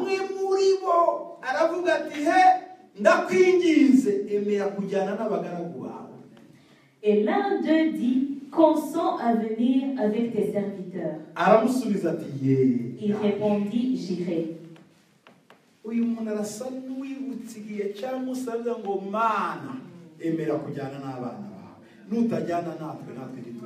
On dirait que cette personne s'est souvenue de la prière de Moïse quand il disait, Seigneur, si tu ne viens pas avec nous, nous n'irons nulle part. L'erreur des gens, batabashije ils se précipitent à faire les choses sans demander ababakuriye mu mwuga à leurs dirigeants spirituels. cyane cyane Surtout iyo ari umugambi ukomeye w'Imana, quand c'est un grand plan de Dieu. iyo ari décision majeure ugiye gukora, Quand c'est une décision majeure que vous êtes sur le point de prendre, uba ukeneye inama z'ubuyobozi. vous avez besoin de conseils de votre dirigeant, Yasoma de ton père spirituel cyangwa ya maître wawe mu kwigisha. ou de ton maître qui est en train de t'enseigner. Tujyane nawe. Viens avec nous. Ndagusaba ngo ikintu cyose uzakora jya uhangaja Imana ibwira ngo Mana ndajyana nawe. Je te demande que désormais, chaque chose que tu vas faire, engage Dieu. Dis Dieu, viens, on va ensemble. Cyangwa urebe se umuntu ukumubwira ati papa perekeza muri iki. Ou alors, tu approches ton père spirituel, tu lui dis, papa, accompagne-moi. Uzagenda ubona ibintu uko biza Imana izikora.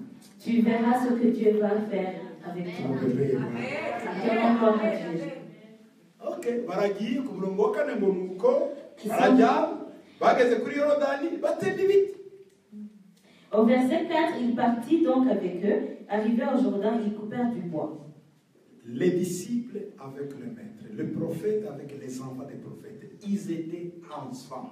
Bari kumwe barajyanye tugomba kugumana kugira umutima umwe kugira ibitekerezo. Nous devons rester ensemble, nous devons rester unis, nous devons avoir un même cœur et les mêmes pensées. Baragiye baratema ibiti ngumwe muri bo agitema igiti intore zirakuka igwa mu mazi. Arataka ati mbonye ishano data burya yayintirano. Mwibuke yari muri periode ya feri bigoye ni nka zahabu. Et comme l'un d'eux abattait une poutre, le fer tomba dans l'eau et il s'écria, ah, mon Seigneur, il était emprunté. Souvenez-vous qu'on était à l'époque du fer où le fer valait de l'or. Quand ils sont partis à bois, à Jéricho, de Jéricho jusqu'au Jourdain, il y avait environ 16 kilomètres. Cela veut dire qu'à pied, à leur époque, ça leur prenait une demi-journée. Parce que c'était sous le soleil désertique. Et parce que c'est un endroit qui est au niveau, en dessous du niveau de la mer.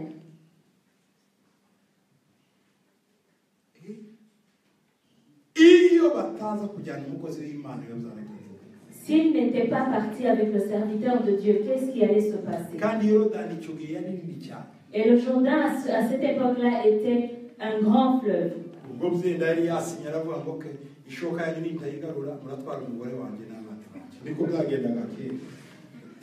Peut-être qu'il avait signé là où il avait emprunté la hache. Il avait dit, si je ne rapporte pas votre hache, vous allez prendre ma femme et mes enfants. Ça se passait comme ça, c'était du troc.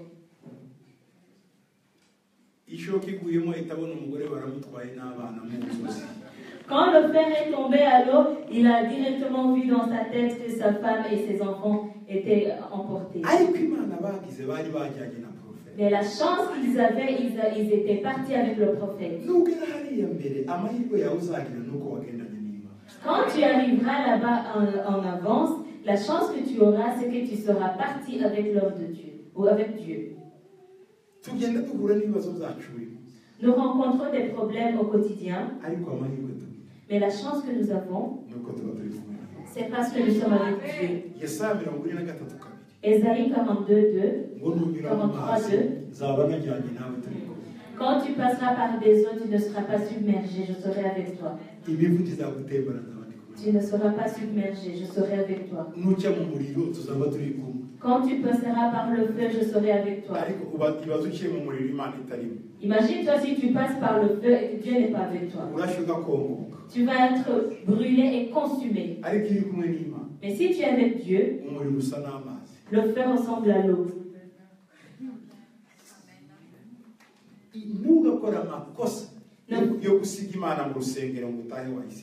Ne fais jamais l'erreur de laisser Dieu à l'église et rentrer chez toi. Ne fais pas cette erreur.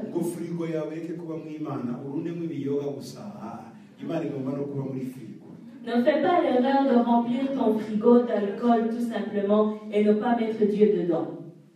tuzakorere Ne fais pas cette erreur. ngo televiziyo na interineti yuzuyemo ibintu bindi tu reka imana ibe muri interineti no muri televiziyo. Que ta télévision et ton internet soient remplis de divers et d'autres choses sans que Dieu n'y soit. Laisse que Dieu soit rempli aussi dans ta télé et dans ton internet. Tuzakora ikosa gusiga imana mu modoka yawe.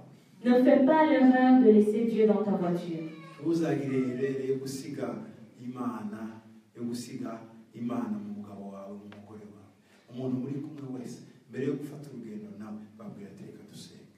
Mbere yo kugira icyo ukora reka twiragize imana. Igihe cyose imana uzayishyira imbere nugera hari ishoka intorezi zawe imana izagufata. Ne fais pas l'erreur de ne pas mettre Dieu dans ton mari ou dans ta femme ou dans n'importe quelle personne avec qui tu marches, avec qui tu voyages. À chaque fois que tu vas faire quelque chose avec quelqu'un, tu dis, attends, on va d'abord prier. Parce que si vous arrivez devant et que le fer tombe à l'eau, Dieu sera avec vous. Il y a un jeune homme qui habite en Amérique latine. Il est artiste, un grand artiste. Il chantait et il attirait les foules. Il avait sa mère qui était une femme de prière. Cet enfant est venu avec ses amis dans sa voiture. Elle dit, maman, on sort. Elle dit, mon enfant attend encore. Je vais prier pour vous. Elle dit, maman, ton Dieu, tu peux le mettre dans le capot, on n'en a pas besoin pour le moment.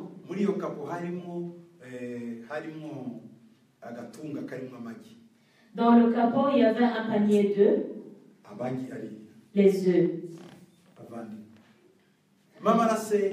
La maman a prié.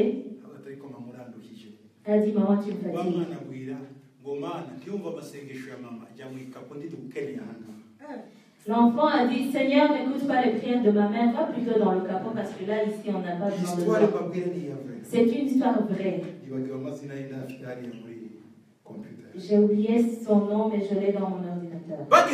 Quand ils sont arrivés devant, ils ont fait un accident. La voiture a fait 7 fois le tonneau. Et elle se balançait de haut en bas. Ils sont tous morts. Seulement les œufs n'ont pas été cassés. Dans le les gens étaient étonnés par le fait que les œufs aussi fragiles sont. La voiture faisait les tonneaux, les gens le voyaient, elle avait dérapé à partir de l'autoroute. Et ils ont vu les œufs intacts dans le capot. Quand la mère est arrivée, quand elle a vu les corps déchiquetés et mélangés dans le fer de la voiture, toute la voiture a été abîmée sauf le capot. La mère a dit, j'ai envoyé Dieu dans le coffre. La mère a dit, mon fils a envoyé Dieu dans le coffre de la voiture. C'est pour ça que ça s'est passé ainsi.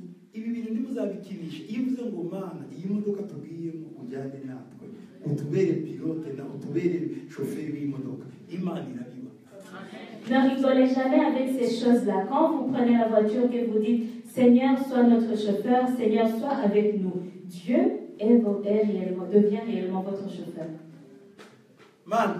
ngiye muri restaurant no muri boîte no kuri tuzahurira kwa kitwaza ku cyumweru ndagiye Yesu ahita azana gategereje ku cyumweru ukijyana wenyine mu kabari barangiza bakaguhongora bintu yose ukabana n'igisigaranye. Quand tu dis, ah Seigneur, tu sais, tu vois, moi je vais au restaurant, après je vais en boîte de nuit. Franchement, on va se revoir dimanche chez Victoisa et donc je vais seule. Dieu, il vient ici à l'église, il attend que tu reviennes le dimanche. Toi, tu vas en boîte toute seule et on te casse les dents. Yamenya zizi kuko wohereje Imana yarinze hano ku rusengero igutegereze ku cyumweru uza hano uvuye mu bitaro n'indodo ishinge yose bayidoze. Pourquoi est-ce qu'on t'a cassé les dents? On t'a cassé les dents parce que tu as envoyé le Dieu qui gardait tes dents, tu l'as envoyé à l'église, tu lui as donné rendez-vous le dimanche. Et le dimanche, tu lui reviens avec les fils partout, on t'a cousu parce qu'on t'a cassé la gueule. Tu sais pourquoi? Parce que nous ne savons pas marcher avec Dieu. ufite umushinga munini Tu as un grand projet. urashaka kubaka inzu Tu veux bâtir une maison. urashaka kwagura aho uri Tu veux élargir ton habitation. kuki ushaka gutema igiti wenyine utari kumwe n'Imana Pourquoi est-ce que tu veux aller couper du bois seul sans être avec Dieu? parce que ufite projet y'ejo Tu as un projet de demain. urashaka kwagura aho uri Tu veux élargir ton endroit. urashaka kwijyana Veux-tu aller seul? Non. uyu mwana yavuze ngo tujyane nawe Cet enfant a dit, viens avec nous. nawe ubwira Imana ngo Mana muri iyi projet mfite reka jyane nawe Toi aussi, dis à Dieu, Seigneur, dans le projet que j'ai, s'il te plaît, viens avec moi. Elisha yaranze Est-ce qu'Élisée a dit non? Non, il a dit oui, j'y vais. n'Imana nayo iravuga ngo mwana wawe reka tugende Dieu aussi dit, mon enfant, allons-y. wige kwasosia Imana muri detail impamvu afite benshi tutasosia Imana nubwo tuba tugiye mu tunyanga ukaba ngo ariko se Imana yanjye ndayizi basi yibwira ati ngiye mu manyanga ariko mbi iruhande basi yibwire ife guhagarara iruhande irebe niba gukubita kuvuga naho ugiye kujya mu manyanga uyirukane ugiye kujya hari utunyanga dutuma mutayijyana hose ndagira ngo mwisuzume murebe inzira murimo. Vous savez, il faut apprendre à associer, à impliquer Dieu dans toute notre vie, dans tout ce que nous faisons. Vous savez, la raison pour laquelle nous n'associons pas souvent Dieu, c'est parce que nous savons que nous allons commettre des fautes. Nous allons dans des choses qui ne sont pas claires. Et tu peux même dire, Dieu, même si je vais commettre des fautes, même si je vais dans des choses qui ne sont pas claires, viens avec moi, si on me frappe, tu vas quand même parler pour moi, tu vas plaider pour moi. Donc vous devez vous examiner dans quoi est-ce que vous marchez aujourd'hui. Ibisabo kije kwiba cyasenze kabisa bati Imana ntibamfate ukabyana ndakwingiye kwiga Mana umbiri Imana ntibamfate nibi bisambo bisenga bikabarusha gusenga n'ibisambo wowe umwana w'Imana none uzagenda gute tudetaye twabure munsi. Même les voleurs quand ils vont voler ils disent Seigneur sois avec moi qu'on ne m'attrape pas, s'il te plaît sois avec moi, protège-moi. Si le voleur ose prier alors qu'il va voler, toi, enfant de Dieu, pourquoi est-ce que tu n'oses pas prier pour que Dieu aille avec toi dans tout ce que tu fais? C'est vrai, Dieu n'exauce pas la prière de pouvoir voler, mais il protège le voleur.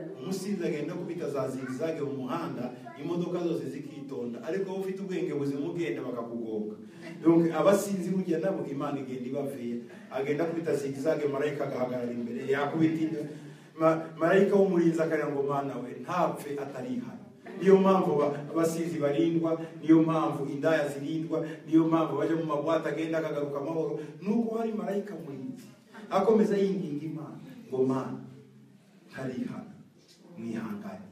Vous savez, les personnes sous, ils marchent dans la rue en faisant des zigzags et les voitures ne les écrasent pas. Toi qui es bien portant, qui as tout ton esprit, tu marches et on t'écrase. Pourquoi? Parce qu'il y a un ange gardien qui le garde encore, qui dit Seigneur, garde-le pour pas qu'il meure sans s'être converti. Je voudrais qu'il ait le salut. C'est pour ça que les prostituées sont gardées. C'est pour ça que les voleurs sont gardés. Parce que l'ange gardien qui veille sur eux dit Seigneur, prête-leur la vie pour qu'ils ne meurent pas sans te connaître. Amen. Amen. L'enfant a dit à Élisée, je l'avais emprunté. Et l'homme de Dieu lui dit, où est-il tombé? Il lui montra la place. Dis à Dieu l'origine de ton problème ou la première place où tu as rencontré le problème. Parce que tu le sais.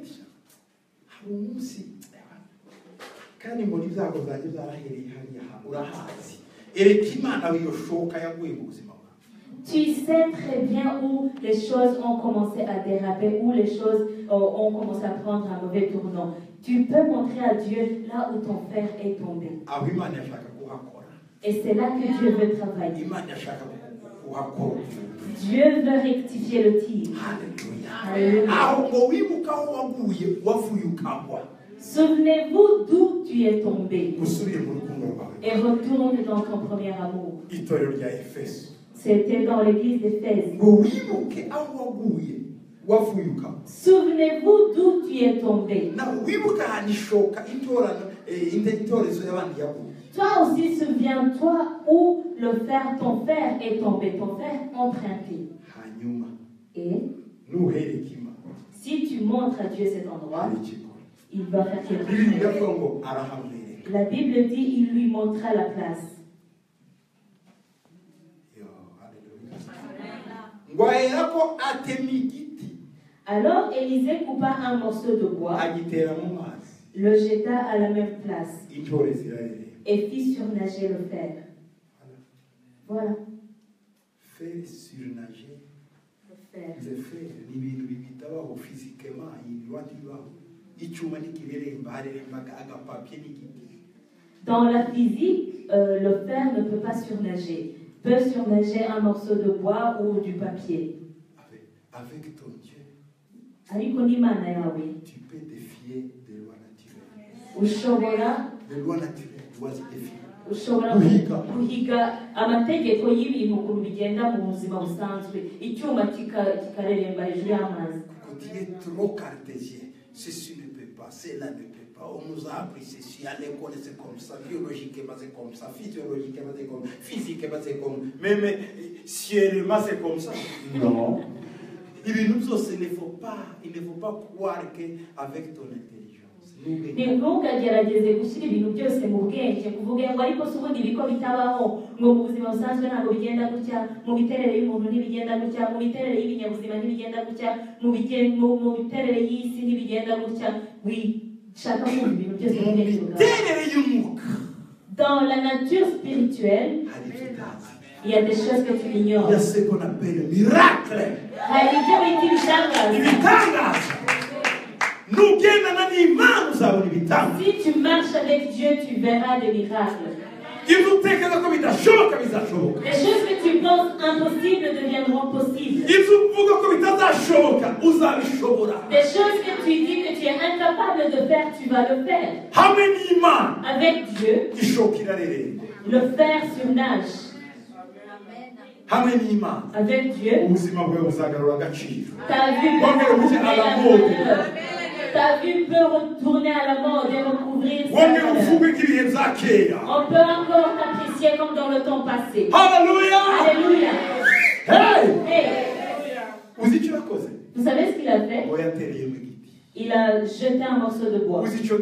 Vous savez ce bois? C'était la croix de Jésus. Dans la croix de Jésus, les maladies sont guéries, les problèmes sont résolus, les difficultés sont résolues.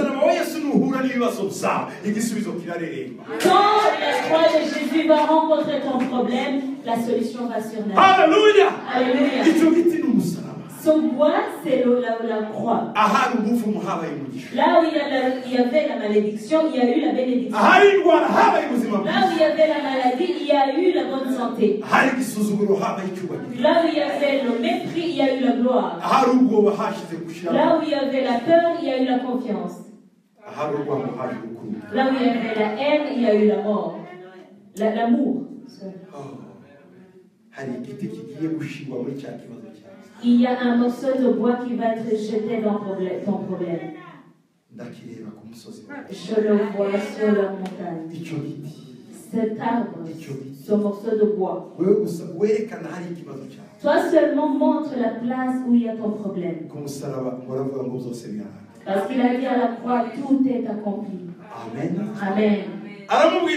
Il lui a dit, prends.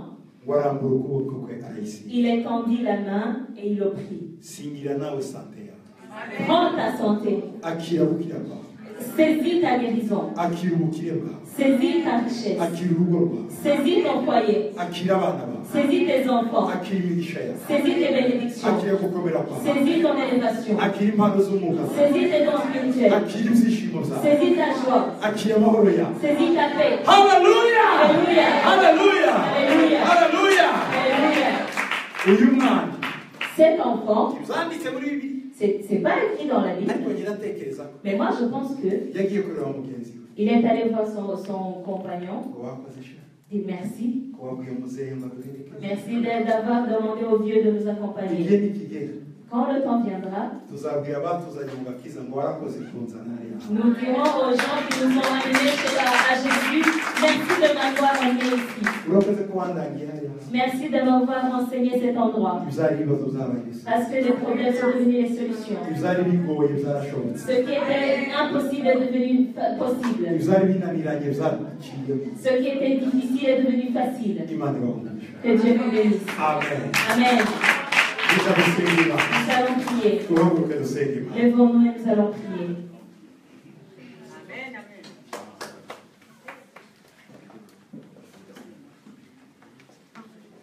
Shimwe Yesu. Merci Jésus. Oh Jesus. Ni ikihe kibazo ufite? Quel est ton problème? Hari umusaraba. Il y a la croix de Jésus.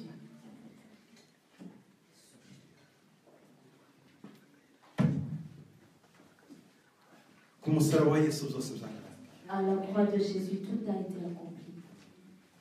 Ibibazo byawe byararangiye. Tes problèmes ont été résolus. Indwara zawe zararangiye. Tes maladies ont été guéries. Kwigunga byararangiye. Ta solitude a été terminée. Yewe n'amahane yararangiye. Même ton caractère difficile a été adouci. Ku musaraba wa Yesu. À la croix de Jésus.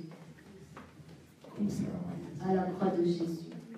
Ngiye kugusengera muri uyu mwanya. Je vais prier pour toi en ce Wowe moment. urimo ukurikira uyu mwanya. Toi qui nous suis en ce moment, Ngiye kugusengera. je vais prier pour toi. Zamura ukuboko kwawe. Élève ta main. Uwiteka Mana ikomezanye ubwoko bwawe mu maboko yawe. Éternel Tout-Puissant, j'amène ton peuple entre tes mains. Uyu mugabo, uyu mugore, uyu mukobwa, uyu muhungu. Cet homme, cette femme, ce garçon, cette fille, Uyu mwana. cet enfant. Ikibazo cyose afite. Tout problème qu'ils ont, Ndagira ngo umugirire neza. je voudrais que tu lui fasses du bien. Muhe kwaguka mu buzima bwe. Donne-lui de s'élargir dans sa vie. Muhe kwaguka mu mwuka. Donne-lui de s'élargir dans l'esprit, Mu bitekerezo. dans ses pensées, Mu bwenge. dans son intelligence Bwa buri munsi. quotidien. Ndagusaba Yesu. Je te demande, Jésus, Ngwaho intorezo yabo yagwiriye. Uyizamurire bagifata. qu'à la place où leur fer est tombé dans l'eau, tu le fasses surnager et qu'ils puissent le saisir. Hari ishoka y'ibyiringiro yagwiriye. Il y a le fer d'espérance qui est tombé. Ndagira ngo uzamure ibyiringiro zawe. Je voudrais que tu fasses surnager notre espoir. Hari intorezo y'amahoro yaguye. Il y a le fer de paix qui est tombé. Ndagira ngo ugarure amahoro arere. Je voudrais que tu nous ramènes la paix et qu'elle surnage. Hari intorezo yo gukomera yaguye. Il y a le fer d'élévation qui est tombé. Ndagira ngo uyigarure. Je voudrais que tu le ramènes. Hari intorezo y'icyubahiro yaguye. Il y a le fer de gloire qui est tombé. Mukure isuzuguriro uyigarure. Enlève le mépris d'eux et ramène le fer de gloire. Hari intorezo y'amahoro y'ibyishimo yagiye.